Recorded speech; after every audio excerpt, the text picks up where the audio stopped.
Welcome. I'm Alex DiBranco, the Executive Director and co-founder of the Institute for Research on Male Supremacism. I'm just going to make some brief remarks tonight about the state of research on male supremacism and a little about the programs we have at IRMS. If anyone has questions at any time or topics around male supremacism or IRMS or programs or the conference that you would like to hear more about, please feel free to put them in the chat at any time. After I've spoken tonight, we'll go into our final networking and social hour. I want to begin by thanking everyone who has joined us for the conference, especially our presenters, and also our co-sponsors, the Berkeley Center for Right-Wing Studies and Western State Center. So the Institute for Research on Male Supremacism has been in existence for a little over 5 years now, as of this past fall. It was founded in 2019, in large part out of frustration that male supremacism and misogyny were largely not being taken seriously in academia or independent research organizations, and that there were widespread misunderstandings of this ideology. Much of the Institute's focus was simply raising understanding of male supremacism and its significance. Our use of this terminology, male supremacist, was part of this aim, positioning this in the same conceptual realm as white supremacist ideology.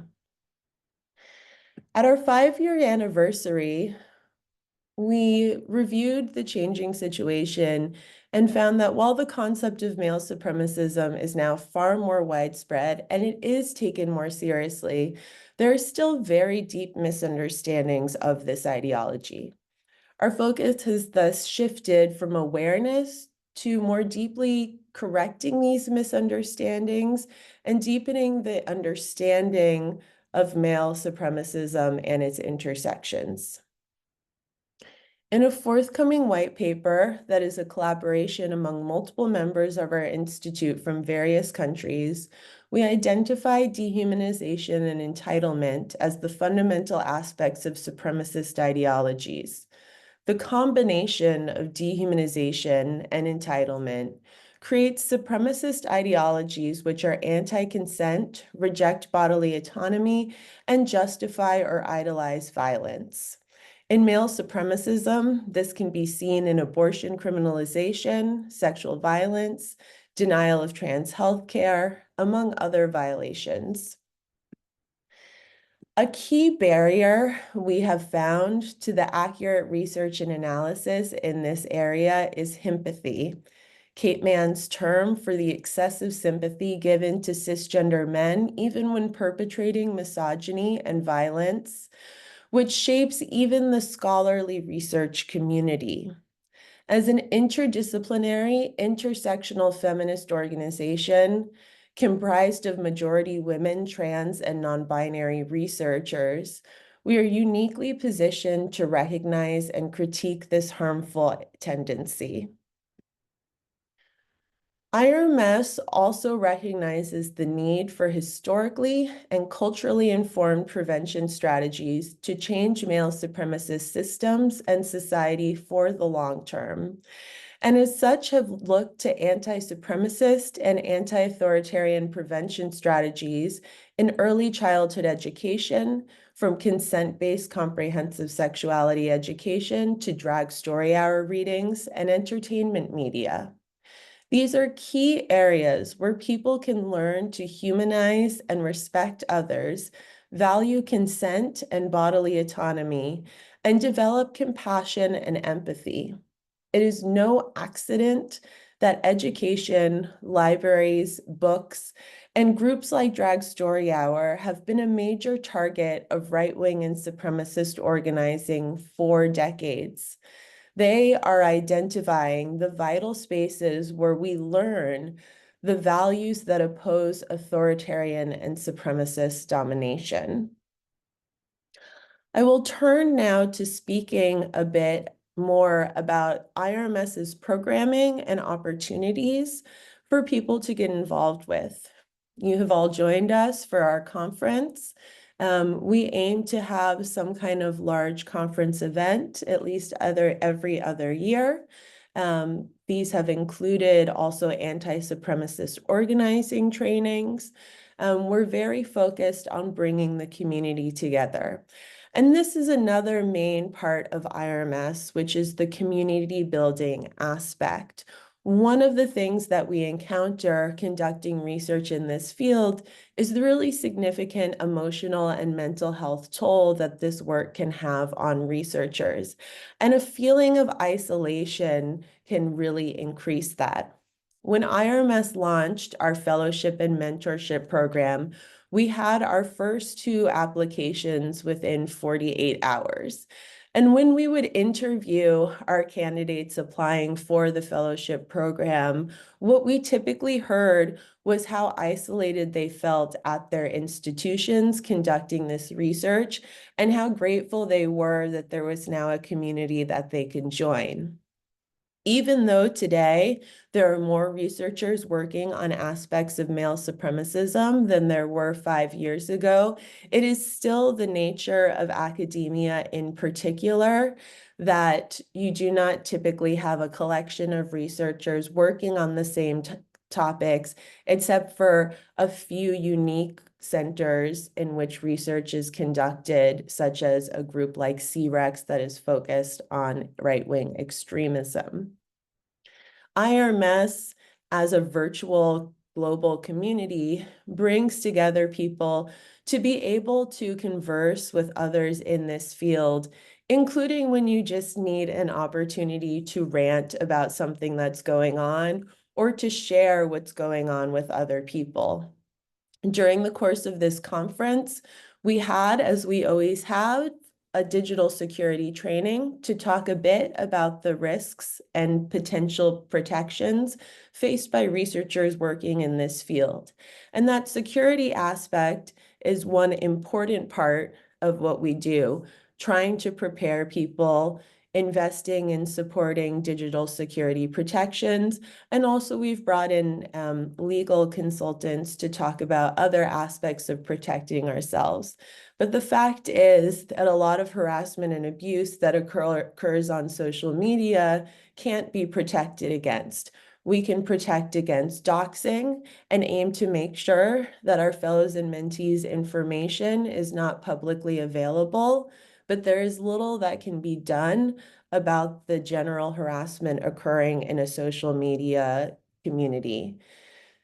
When we have our virtual community brought together, this is a space in which fellows and mentees can talk about what they're going through and indicate what they need. And often what they need is just for other people who understand and have been there before to hear as well. The IRMS community has grown over the years. We currently have more than 70 fellows and mentees, and we are increasingly moving out of the Western bias of much of this research and bringing in fellows and mentees from a variety of other countries as well. As with our conference, in which we have aimed to offer different time zones for our meetings, so that people can join from various areas, and we'll be moving into our replay section, which will replay recordings of presentations at different times so that people can reach them who weren't available during the initial session to come. All of our operations in a global sense are meant to bring this together. Because male supremacism is something that exists globally, this is a really key part of being able to really form a true understanding of male supremacist ideology. When we look across different countries, we are able to see the similarities, even if the particular country situation is different. One example of this that I like to bring up is the movements for men's rights in India, which have particularly centered around rolling back protections against dowry abuse. Dowry abuse is a term for when a husband is abusive towards his wife in order to try to extract a higher dowry from the family. And in this situation, the men's rights movement had some legal success in rolling back these protections. When we look at this situation, we see that Western men's rights movements are themselves deeply transnational and took inspiration from the example of the Indian activists. In addition, while these are different circumstances in terms of what forms of abuse occur in different countries, the kind of arguments that were made in the Indian situation, positioning women as liars who were seeking to control men through false claims of abuse, are the same types of arguments used in countries like the United States around women's accusations of sexual violence and intimate partner violence. And so we see that they are using the same kind of concepts across different countries. When we are looking across multiple countries and bringing in people from all of these situations, we're also able to see what potential interventions are and share them across different country contexts. For instance, in Latin America, there has been significant work done around raising awareness for femicide, particularly through theater and the arts. We were also interested in organizing this conference and bringing together some of voices from different countries struggling with authoritarianism. While we weren't able to organize it in time for this event, we're aiming to do a webinar over the course of the summer that will look more deeply at such countries and the lessons that can be learned. In particular, South Korea is a deeply interesting example at the moment in which their leader was elected off of a campaign deeply characterized by male supremacism and misogyny, promises to remove the department that worked on gender and sexuality justice, later implementing authoritarian martial law, and then finally being removed following a mass protest that was primarily led by women leaders. And so we're very interested to hear from an expert in that context what was involved in that situation, why they were successful, and what we might be able to bring from that into other authoritarian situations. As a researcher myself, who is based in and primarily studies the United States, these kinds of lessons are particularly interesting to me in our current situation around supremacism and authoritarianism. In addition to providing this kind of community, IRMS provides various opportunities for education, collaboration, and connecting research to action. From the point of our launch of the fellowship program, we also simultaneously launched our mentorship program, our mentor program. We are very deeply committed to the concept of encouraging early career scholars in this field. In addition, we not only support academic researchers, but people can join from other independent research organizations, journalists, or people who are otherwise involved in other kinds of positions, but doing some aspect of research on male supremacism. We think this as well, working outside just the confines of academia, enriches who we are as an organization and who we are able to support. By investing in our mentoring program, we are also able to focus in an area where we can bring in many early career researchers who are themselves vulnerable and marginalized populations who academia has traditionally not been set up to support and who often feel driven out of academia due to these lacks of support.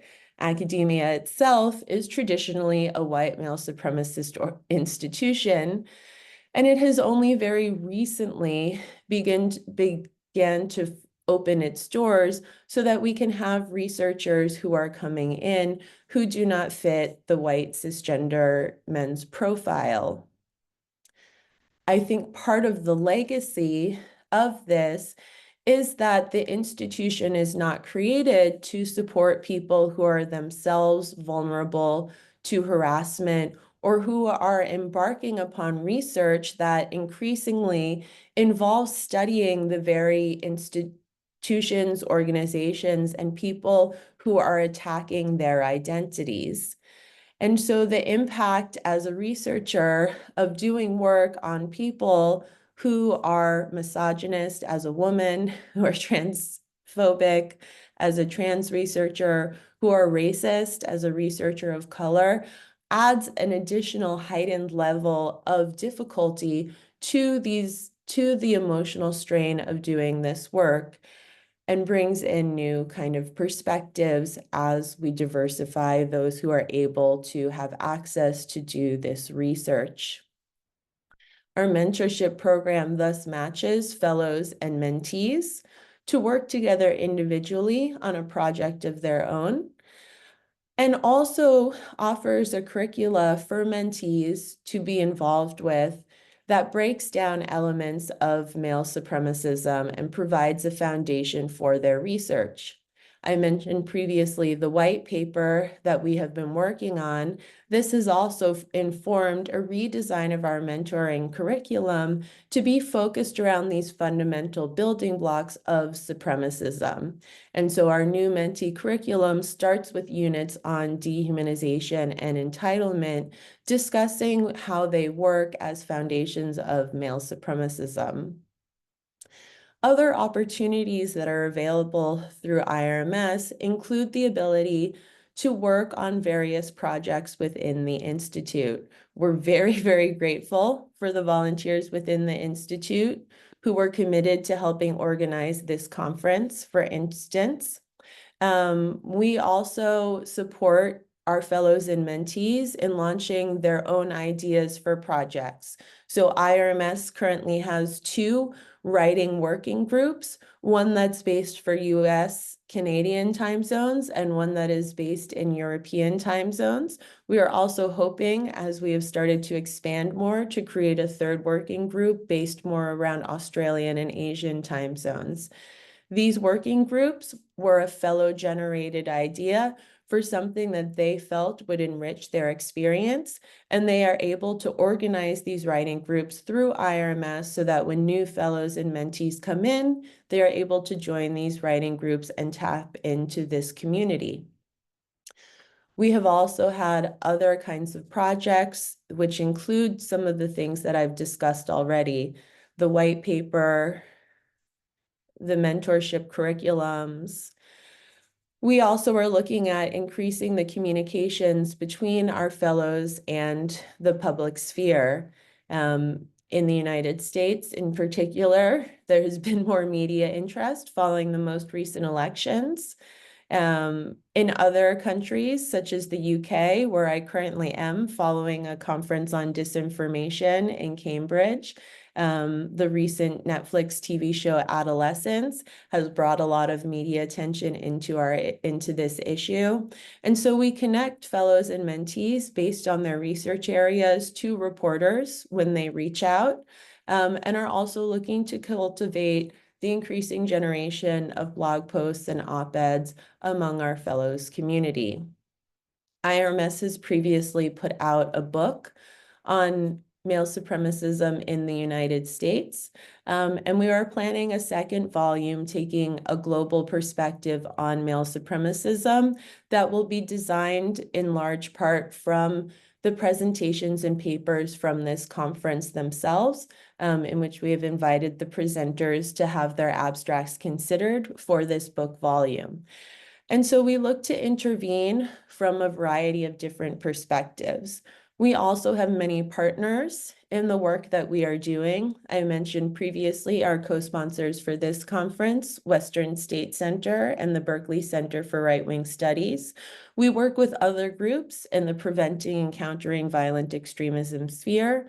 We also work with groups in the pop culture sphere. I have been a fellow with the Pop Culture Collaborative for 2 years, working with media entertainment professionals and consultants around the concept of what can be included in entertainment media to help us to understand gender in a better light. And so we bring in all of these different experiences and ideas into the Institute's functioning. Our application process for the 2025 to 2026 school year is currently open for fellows and mentees until May 15th. And so we encourage those who have joined us at the conference as presenters or those who are in the audience who are themselves researchers to look at that program and see if it would be a good fit for you to join in. I am going to wrap up my remarks there around what IRMS kind of offers overall and the context that I have given for the state of affairs. And I will ask if there are any questions from the audience in which you would like more depth, either around an aspect of male supremacism studies or the work that IRMS does, or any questions about our fellow and mentee program and the opportunities there.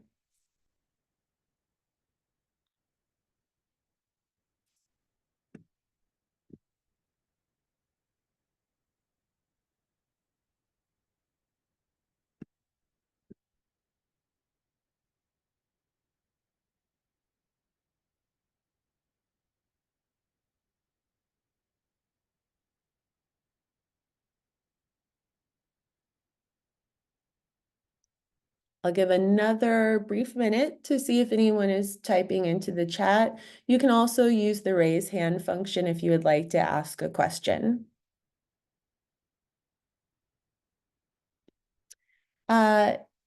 Yes, we have a question about the fellows. Is there something specific that you're interested in regarding the fellowship program?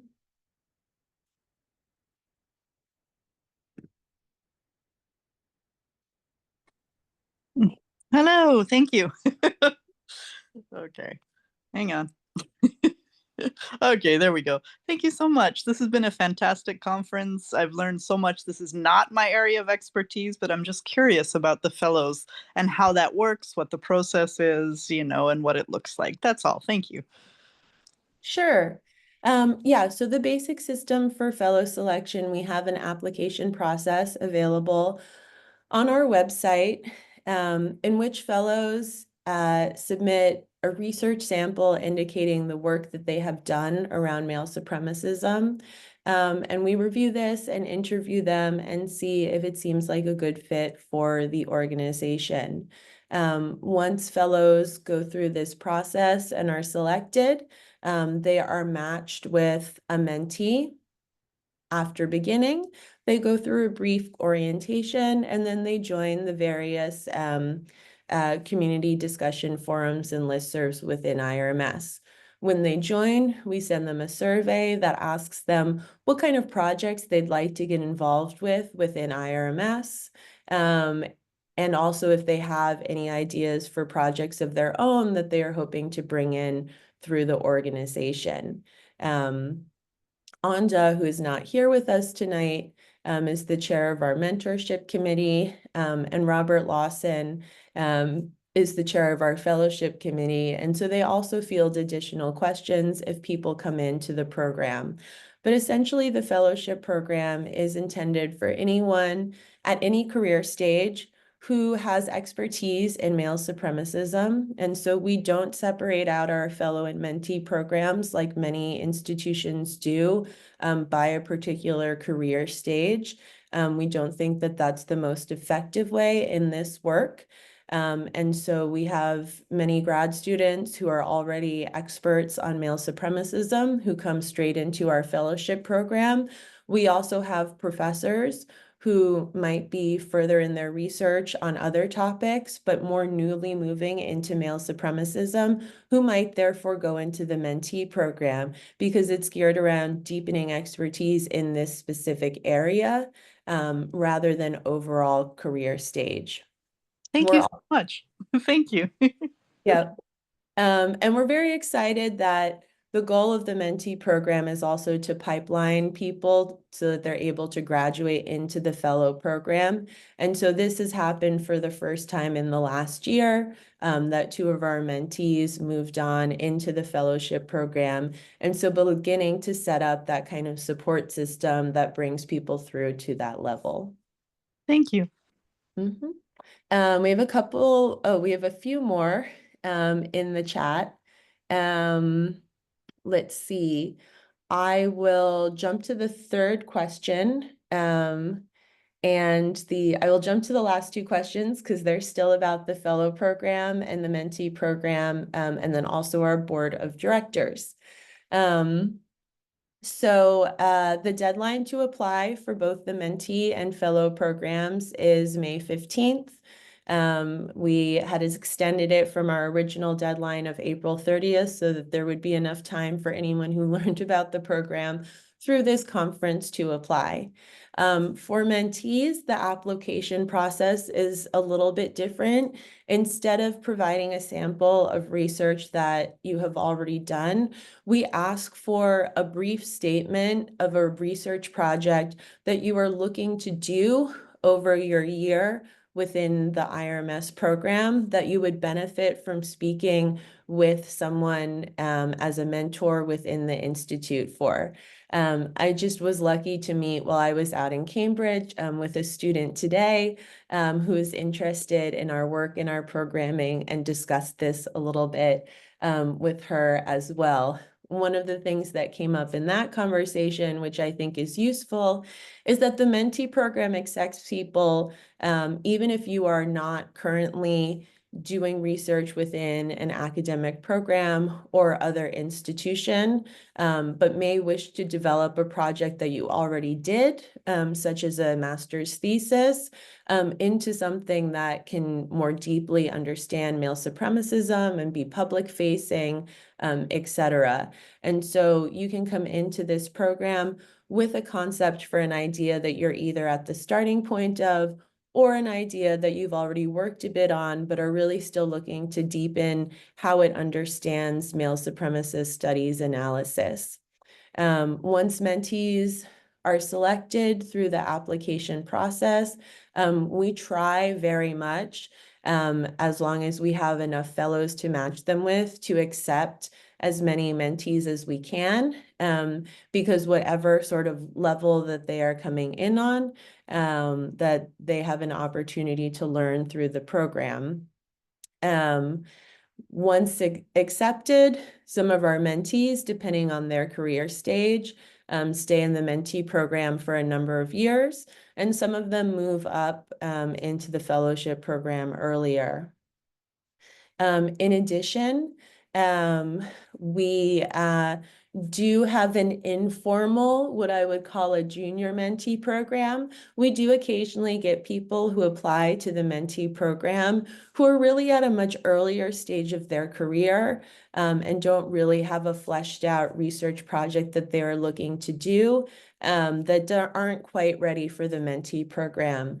In those cases, we have actually matched them with more experienced mentees who have already been in our program for at least a year, so that the more advanced mentees become mentors for these frequently undergraduate researchers who are looking to make some connection but aren't quite ready for a mentee program yet. So we don't technically advertise that program, but we do try to accommodate whenever people come into us as an organization. And so that is one of the slightly informal ways that we have set up a way that people who aren't ready for the level of our mentee program are still able to connect with somebody and to begin to develop one of those relationships. I'll move now over to the discussion about the IRMS Board of Directors, and our recruitment around there. Yes, so the link for that section apparently needs to be updated, which we will certainly do. We are about to put out our broader kind of call for members of the Board of Directors. Our board is elected for 2-year terms. They're elected in September and the term starts in October of each year. IRMS has what we call a semi-working board.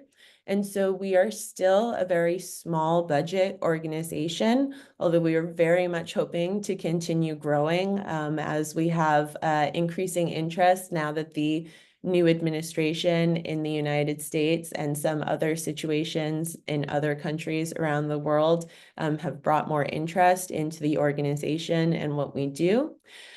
Our board, as what we call a semi-working board, therefore helps with certain aspects of the day-to-day and also on the strategic side and the fundraising aspect of things. And so within our board of directors, we have fellows and mentees within the organization who help to represent those aspects of what is within our programming and how it's successful. And then the rest of our board members are people coming in from externally with their various areas of expertise. In the upcoming year, I know that some of our priorities around organizational recruitment include that we are planning to go through a strategic planning process for the first time, thinking more deeply about, as I talked about a little bit earlier in tonight's talk, how we've shifted our focus a little bit as the situation for awareness around male supremacism has also shifted. And so we're looking to more formally think about where those investments might be, where we as an organization can do the best to support our community of researchers and also to counter male supremacism through our work. And so the board who comes in this fall will be coming in to a process of thinking about our vision as an organization, thinking about our strategy going forward over the next 3 to 5 years as well. On the working board side of things, board members also help out with our finances. They help out with fundraising. They help out with communications. They help out with governance, and they help out with program oversight and also legal, which is certainly an area that we expect to be significant going forward. IRMS is based, at least as of now, out of the United States as a 501c3. Our board members are welcome to join from anywhere around the globe. Our meetings are over Zoom around the organization as well. And so our aims in terms of board recruitment are to bring in a representative board that is passionate about the work of IRMS and that is interested in helping in some of these areas of organizational visioning and strategy, finance, fundraising, communications, program oversight, the various sort of aspects of making an organization work and help us continue on this journey to hopefully becoming a larger, more sustainable organization over time. The time commitment for the board of directors is typically about 5 hours a month. And so board members attend a monthly meeting of the board and one committee that they select: finance, fundraising, program, governance, etc. And so those 2 meetings take place. That's about 2 hours of the month. And then preparation research or tax or things like that is in addition to that. If someone becomes an officer of the board, there are additional, that's usually another kind of like about 5 hours that goes into the organization as well. So the IRMS board is definitely another deeply involved area of the organization in helping to shape our priorities, our strategy, who we are, what we want to do, and provides another way for people to join and support the organization in addition to our fellowship and mentee program. We also have started accepting volunteers, so people who don't quite feel like they can make the commitment to the board of directors, but still would really like to help IRMS in some way, in the United States especially, following the last presidential election, we immediately had some very significant interest in joining us as volunteers from people who wanted to do something in addition to their regular job to feel like they were making a significant impact in pushing back against this rising male supremacism and authoritarianism.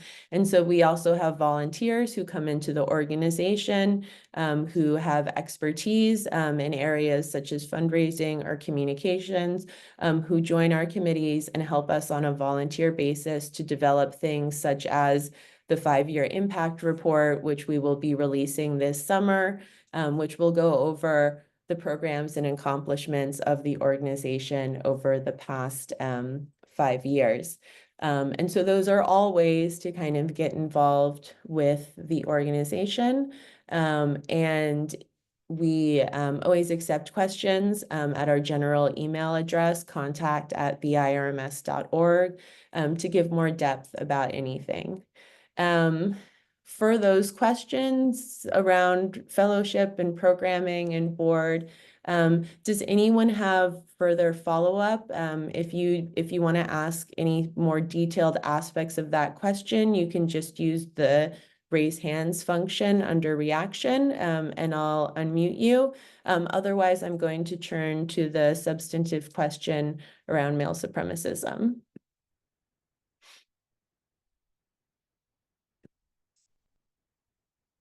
Wonderful. Great. So we have another question in the chat, which is, what aspect of male supremacism is most concerning to you currently in the United States specifically?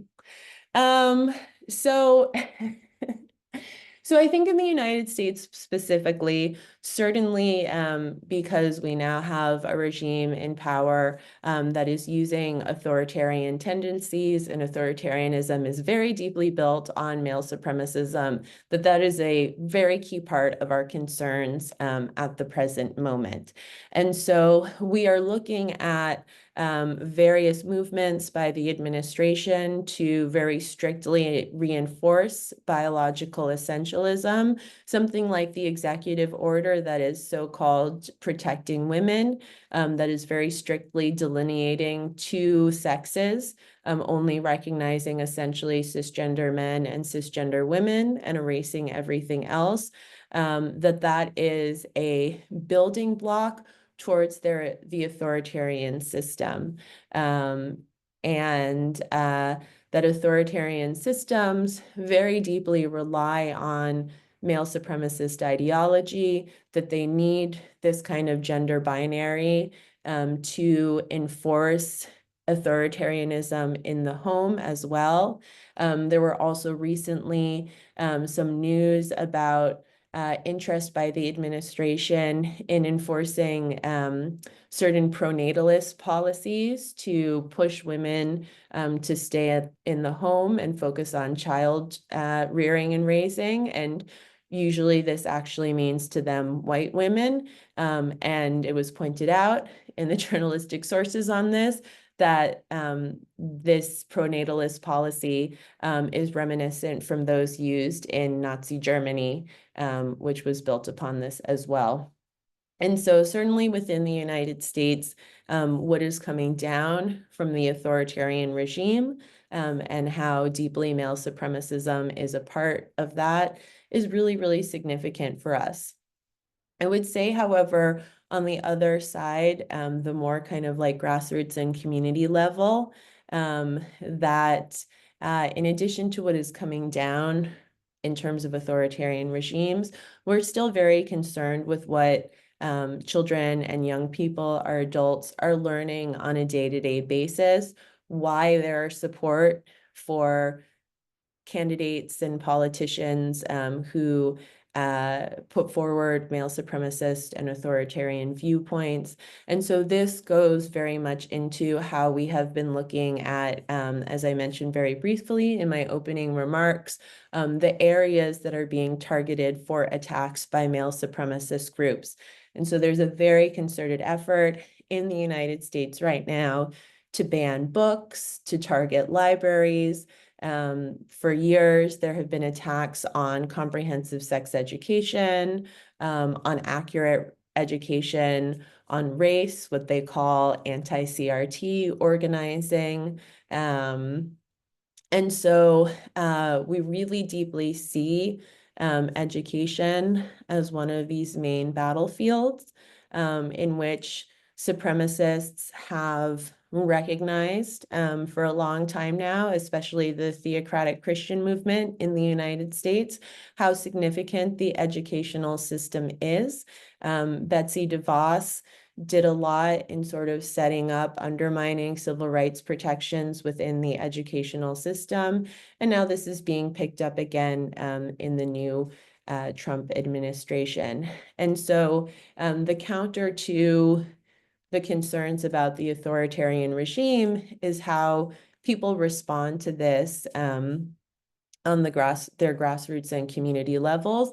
And these attacks on education and the sources of information and of accurate information are looking to undermine the ability of these areas to tell people what accurate information is, to teach them critical thinking, because the best protection against disinformation is not actually telling people the true thing. It's teaching them to think critically and make decisions based on an understanding of what disinformation is and what accurate information is. And that these are also areas in which people are humanized and build empathy. And so the kind of books that are targeted for banning, the programs such as Drag Story Hour that are harassed and attacked, these are all very significant elements. We also saw an emboldening of many of these groups in 2016 after the first Trump election, a willingness to perpetrate violence, not only in the United States, but around the world. Many countries have seen increases in violence against women and violence against LGBTQI people over the past years. And so all of these areas of violence are very significant areas in which we are deeply concerned at the moment. And we are also just very concerned about how these projects have built and developed over the decades, and that they have been working within these movements for a long time, that it is not only,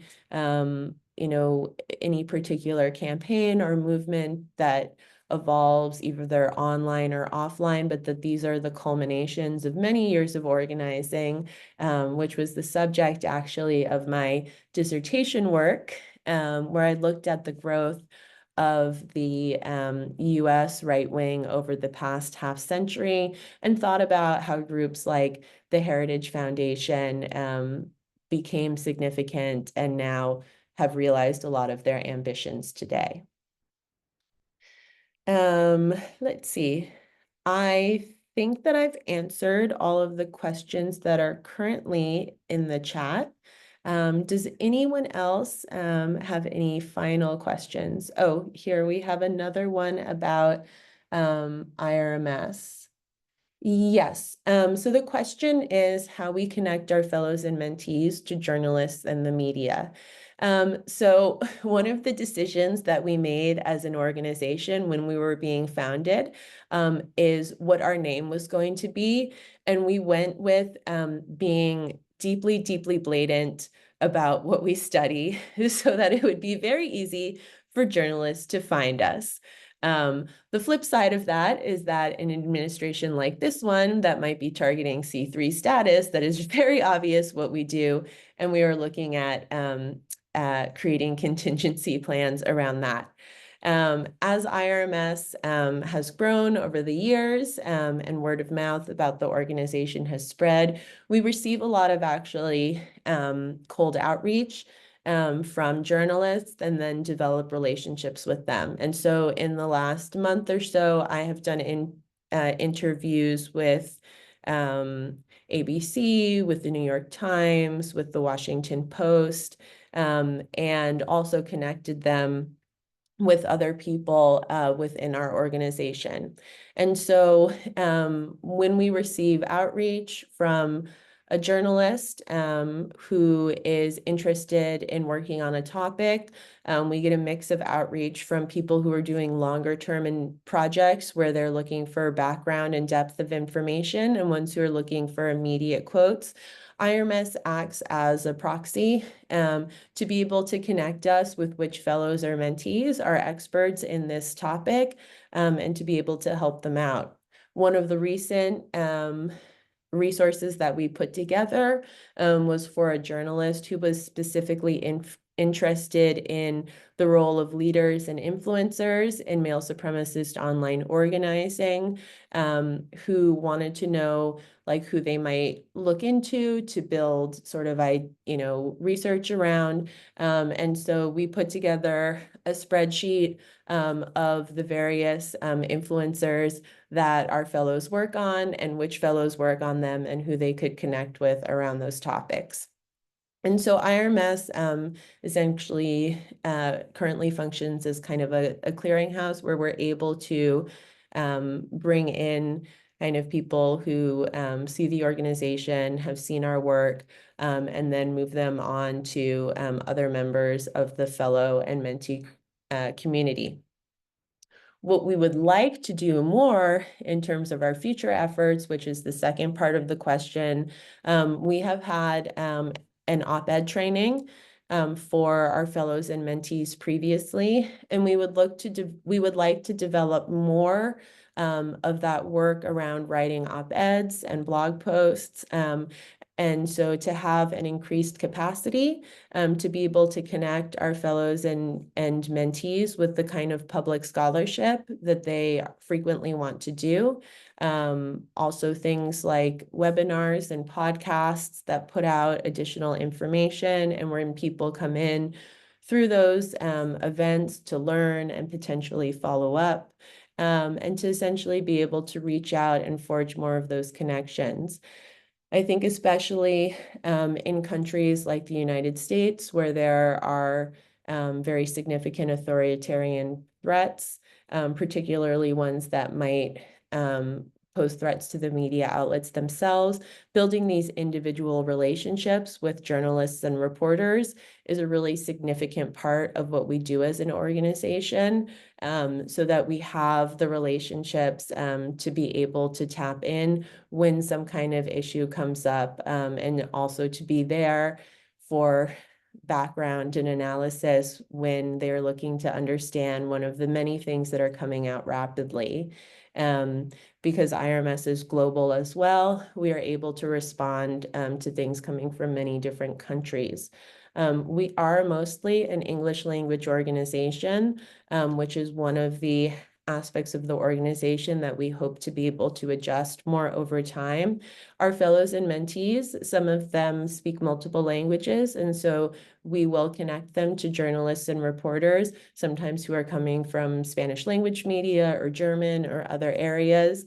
We also, something to mention actually about the fellow and mentee program, is that even though our interviews and those aspects are done in English, we are able to accept research samples in a few different language areas where we have fellows who are able to review those research samples in other languages, because we know in many countries, researchers and academics might be more likely to be publishing a lot of their work in their country's home language rather than in English. And so we have tried as much as possible to incorporate that. And it is another area that we hope to be able to continue to grow in with more resources in the future. Let's see, we have another question. So this last question is about whether I see a rise in anti-capitalist activism and research, and how I see that aligning with the fight against male supremacism. So this is not a specific focus of my research. If this was a question that I received from a journalist coming through the account, I would point them to one of our other fellows who I think would be more of an expert in this area. I think that the main thing that I would say around this concept is that male supremacism is in part built on the concept of there being a lack of economic opportunity, and that is the fault of feminists. And so I think that one of the aspects when we work on the concept of capitalism and male supremacism, and we work on, the fact that over the past decades, women and people of color have gained increasing rights to things such as, women being able to have credit cards in their own name and own property in their own names, which it is, actually not that far in the past where this was not the case. And so much of the sort of misaligned critique of male supremacism is the idea that men are being left behind because women are gaining more rights. And I think that there are a couple of dimensions to that. It is absolutely the case that if you are a privileged group in a supremacist system, that you do not have to compete with many other people who are coming in, that the increase in equality means that unjustified privileges do not exist anymore.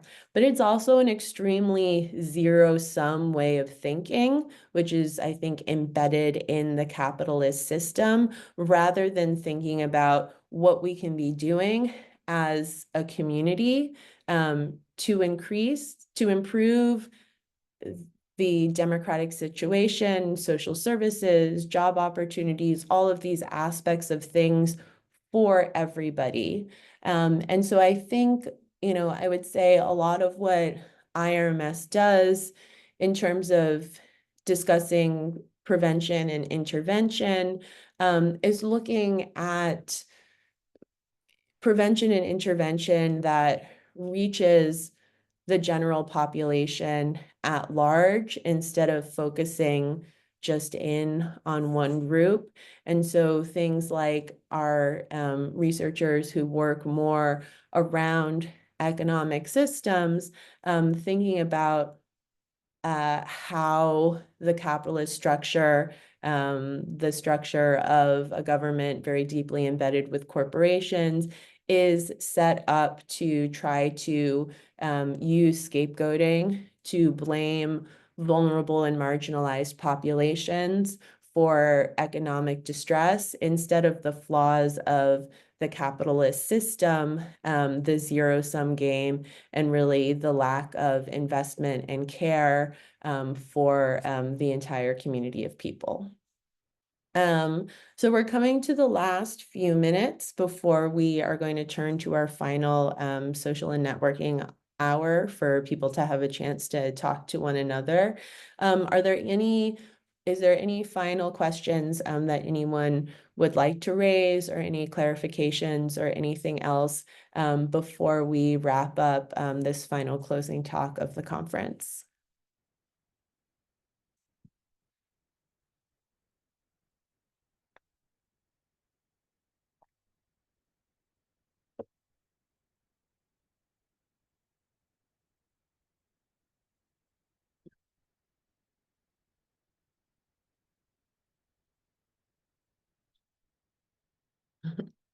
I'm seeing thank yous in the chat, which is always great to hear.